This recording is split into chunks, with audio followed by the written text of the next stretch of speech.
In this video, we're going to start world building.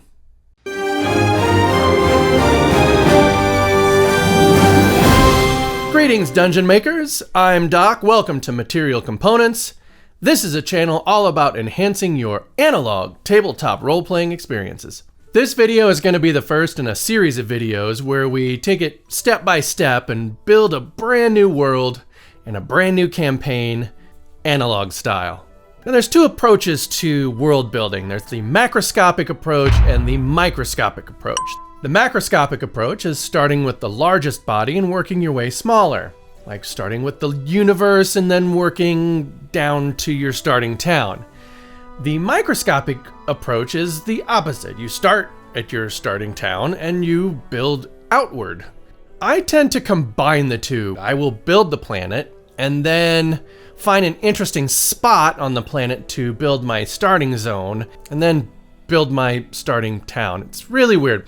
Anyway, I tend to start with a planet because for the fantasy genre, there's really no interplanetary travel unless you're playing Spelljammer. If you're world building for a sci-fi campaign, the universe, or at least the galaxy, is a comparable place to start. That's a good idea for a future video. Typically, we want to build a planet that is as Earth-like in its physics as we can, because when we're world building for an audience, like we do for a tabletop role-playing game, that audience will interpret the world as if it were Earth because that's the world that they've experienced. Look at fantasy genre movies. They all have Earth-like imagery because that's kind of what everybody associates with the fantasy genre. Middle Ages Earth setting with low technology and some magic thrown in. So, let's build an Earth-like planet. For now, we're going to start with the landforms, which basically means let's see where there's land and where there's water on our planet. Throughout the series, I'll be presenting multiple approaches for each topic, ranging from easy peasy lemon squeezy to, man, you really must love this stuff. You must really like math. With that said, let's start with the easy peasy version. First, we're going to obtain 2 sheets of plain white paper. Any copy paper is fine. Then you're going to tape them together like so you have an 8.5 by 17 rectangular piece. If you want to make a bigger map, you can tape 3 pieces together and get an 11 by 22 piece of paper. Basically, you want a piece of paper twice as long as it is tall. Next, you can just draw some lines on the page and say, hey, here's my landforms. But if you want something more random, you're going to go with a technique I like to call throw stuff on your paper. That phrase is trademark, not to use that tradition of Ricky Bobby. You can just grab a handful of whatever's lying around and just toss it onto your paper, like popcorn, or paper clips, or sunflower seeds, or nails, or trail mix, or your favorite breakfast cereal, or those little glass things at the bottom of your brother's aquarium, or rice. Uncooked rice. What is that? Quinoa. Okay. It's an ancient grain, super healthy for you. Oh, very nutritious. I went with dice. So here you can see I'm just tossing dice onto the paper, letting them land randomly, and then I'm just tracing around the dice here just to make some randomly shaped landforms.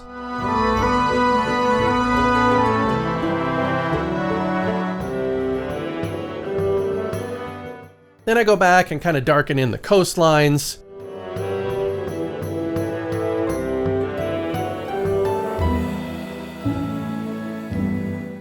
And now we have our land masses. Finally, just gonna add some mountain ranges wherever I feel like.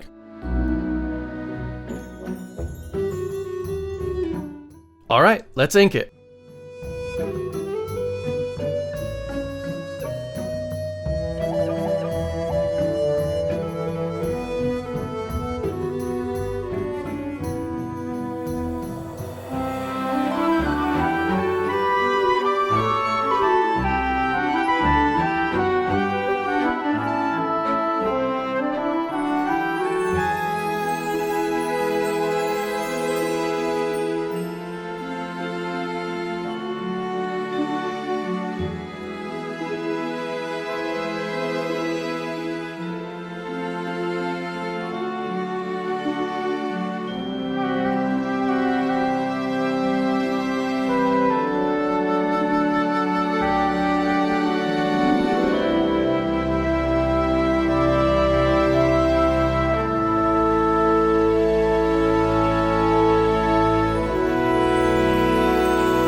And there we go.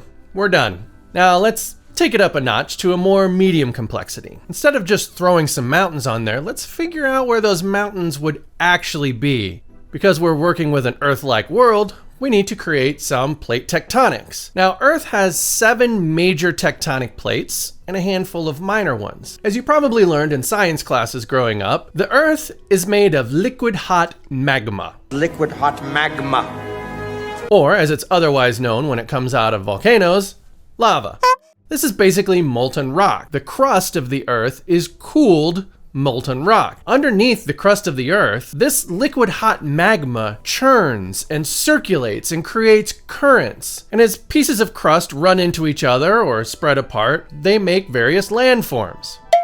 Most plates have 2 types of crust: oceanic and continental. Oceanic crusts are made of rock, like basalt, that is more dense, so they sink. Continental crust is made of rock that is less dense, so it floats. Where 2 plates come together, we call it a boundary. These boundaries can be doing one of 3 things. They could be coming together, which is called convergent.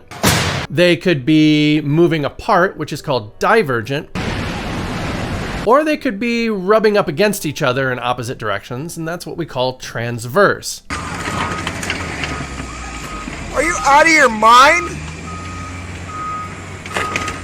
Where 2 plates are converging, one of those plates is moving underneath the other plate. This crust is cold, so it will sink, and that's going to pull the crust downward, which pulls the rest of the plate towards it. This is called slab pull. At divergent boundaries, like the Mid-Atlantic Ridge, we have volcanic activity, which pushes new material upward, and then gravity will pull that existent material back downward to make room for the new material. So the rest of the plate gets pushed. So where do we draw these tectonic plates? You can just draw some plates and then figure out how they're moving later, or you can just start with your plates and then draw in your landforms after that, or we can use the landforms we've already drawn and put our plates on this planet with the landforms already in mind. An easy way to do this is to start with an analog of the Mid-Atlantic Ridge. The Mid-Atlantic Ridge is a place that runs right down the middle of the Atlantic Ocean, where all the plates are moving opposite of each other. Then we kind of work out from there using our landforms as a guide. I've marked the active plate boundaries with these little arrows, and that shows that there is active movement going on. Having a picture of the Earth's plates as a reference is going to be helpful here.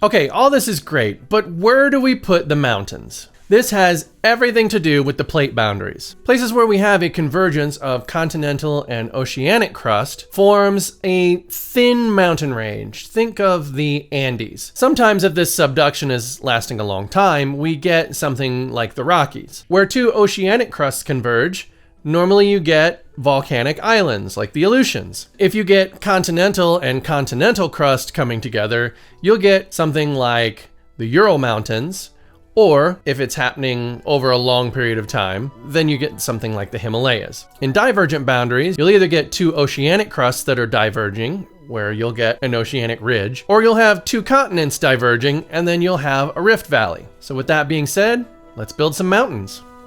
Here I'm picking out oceanic and continental convergence, and I'm putting in some Andean mountains.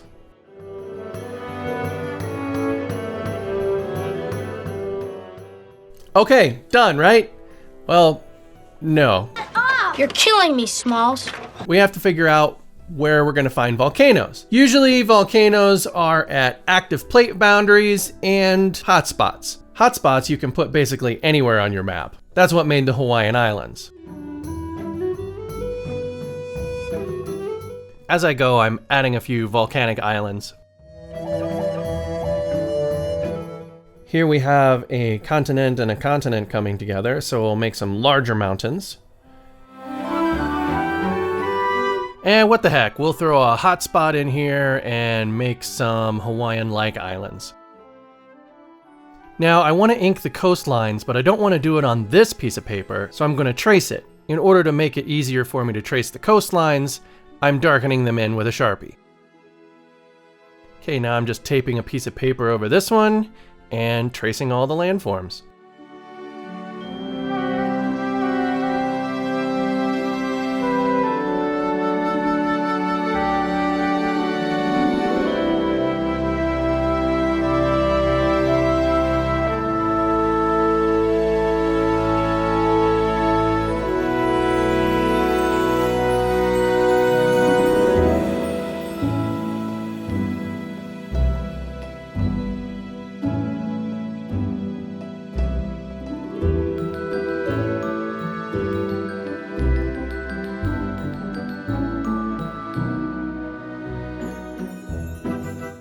We're all done with our medium complexity.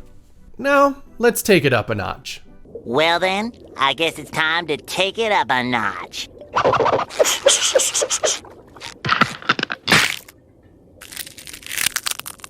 Instead of randomly creating our landforms, why don't we create a tectonic history? We'll start with a supercontinent like Pangaea.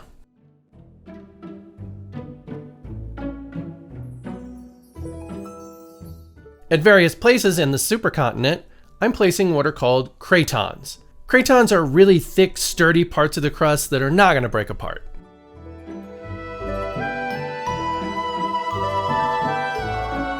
This blue sheet will represent the oceans of our world, and we'll place our supercontinent right in the middle. Basically what I'm doing here is I'm creating a tectonic event which breaks apart the landmass. Typically this happens when a rift forms in the middle of a continent. While the plates move, I'm indicating where the active boundaries are so we can go back and add landforms later. I'm adding colored paper to represent the new crust that's formed, and I'm taking it step by step. Each new color of paper represents a new period in the tectonic history.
Eventually, I get sick of adding new pieces of paper, and now we've got continents that are wrapping around to the other side of the Earth, around the poles. I just kind of stopped adding the paper. But at this point, I think we've got enough to where we're going to have something good to go off of.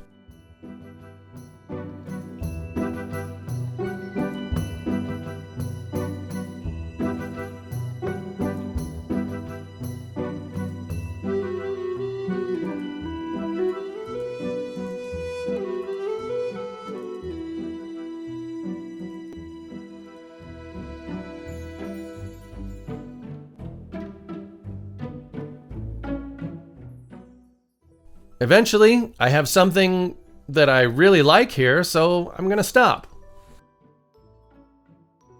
Now, you can take this as far as you want. You can take it to where it creates another supercontinent and then breaks back apart, and you can do that as many times as you want. And there's a lot of people that do that using digital resources, but since this is a channel about analog tabletop experience, I decided I'd do it by hand. Now I trace out the landforms. So this little boundary right here is going to give us a little volcanic island chain. So I'm going to draw that in. And we'll have Andean mountain ranges here and here, so I'm going to mark those with an A. Right there where the continents come together, I'm just marking that with a U for Ural Mountains.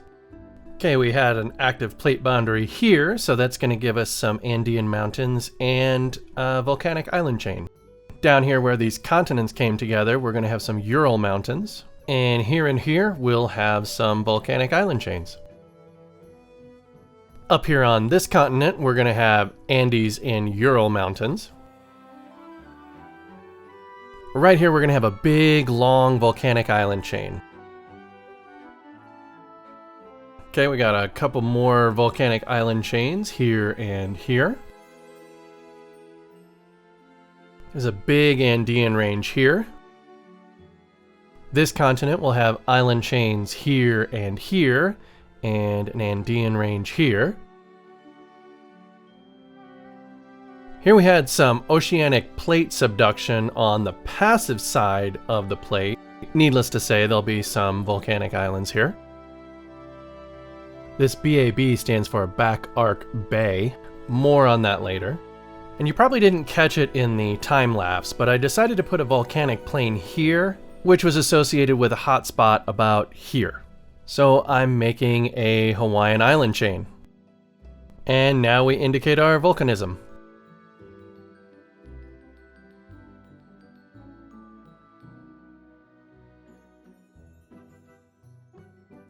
Okay, great.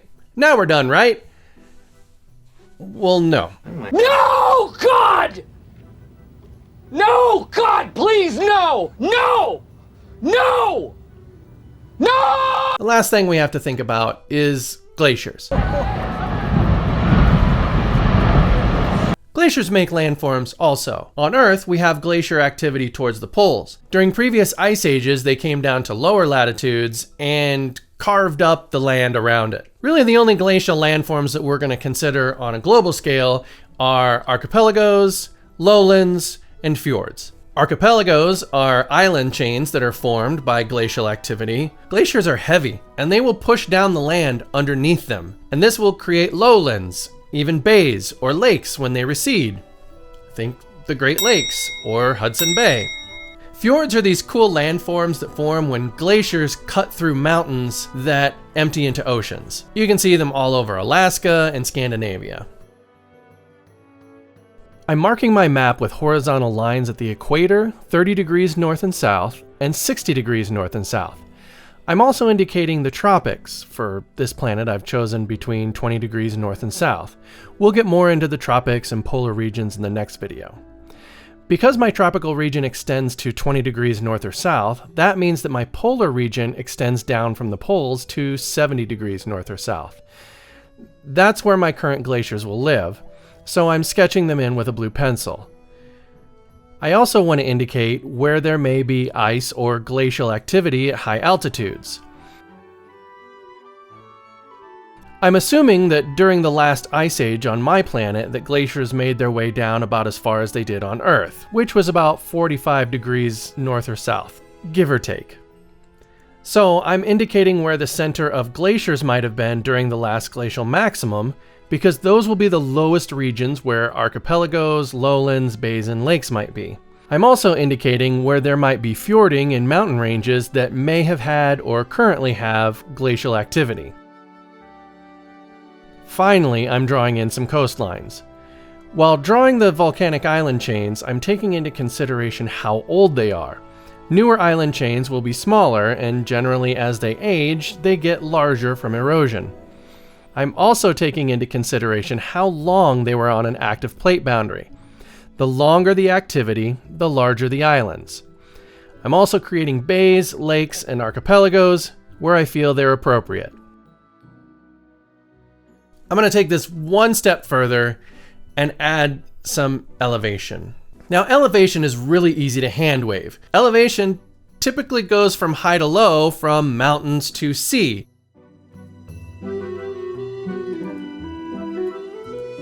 One final note: gravity. Your topography will be affected by gravity exponentially. This means that a planet with half the gravity would have mountains 4 times as tall, and a planet with twice the gravity would have mountains 1/4 as tall.